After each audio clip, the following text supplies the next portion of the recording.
Las obligaciones modales son parte de las obligaciones sujetas a modalidades. Es definida de acuerdo al diccionario jurídico del autor Guillermo Cabanellas en la página 219, describiéndola como aquella obligación donde el deudor entrega una cosa con determinada carga para quien la recibe, o también la prestación que entraña en un grupo social o en un tercero. Según la doctrina, precisa ciertas cláusulas que son insertadas en los actos o contratos, viniendo a modificar los efectos de las obligaciones, ya sea impidiendo su nacimiento, ejercicio o extinción. Según el autor Arturo Alessandri y Manuel Undurraga, en su libro denominado Curso de Derecho Civil, página 108, quiere decir que son obligaciones con cláusulas que modifican los efectos que se producen.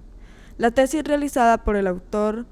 Suárez, titulada La Ley Orgánica Pura en las regulaciones de los créditos para las viviendas y vehículos y su incidencia en el derecho general de prenda, hace referencia a la misma definición, hecha por el autor Guillermo Cabanellas, en su diccionario jurídico, es decir, se entrega una cosa con determinadas modificaciones en las cláusulas de los actos o contratos que conllevan a las obligaciones para quien las recibe.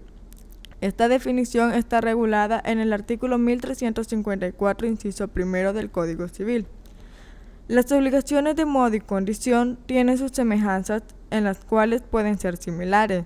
pero de igual manera establecen notorias diferencias que pertenecen a cada una de ellas.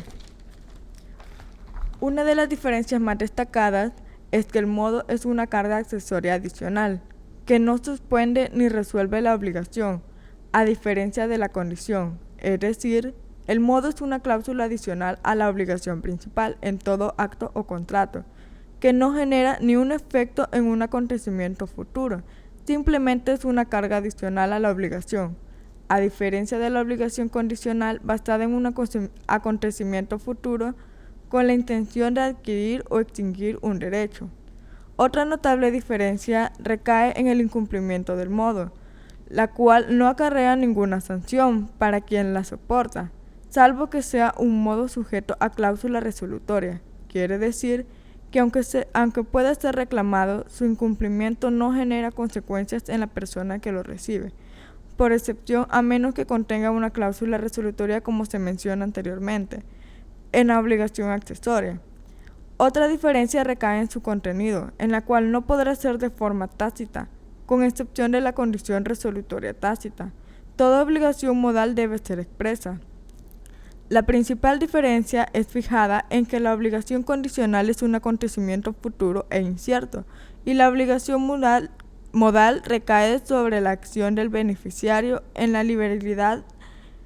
En otras palabras, depende de la voluntad del deudor. Las diferencias mencionadas son establecidas en la doctrina según el autor Antonio Bodanic en su página 109 en el libro titulado Obligaciones sujetas a modo y obligaciones con pluralidad de objetos. Los efectos que generan las obligaciones modales, de acuerdo a la doctrina, según Arturo Alessandri y Manuel Undurraga en su libro Curso de Derecho Civil Obligaciones, en su página 110, establece que en caso que el deudor modal no cumpla con la carga establecida en la asignación, el único derecho que tiene con el favorecido es el modo de exigir su cumplimiento, pero no afectando la asignación. Asimismo, la tesis de Orrego Acuña, nominada Efecto de las obligaciones, establece que es la necesidad jurídica en que se halla el deudor de cumplirlas, para lo cual la ley da al acreedor ciertos derechos para su cumplimiento. En otras palabras, surgen del vínculo jurídico obligatorio que las liga.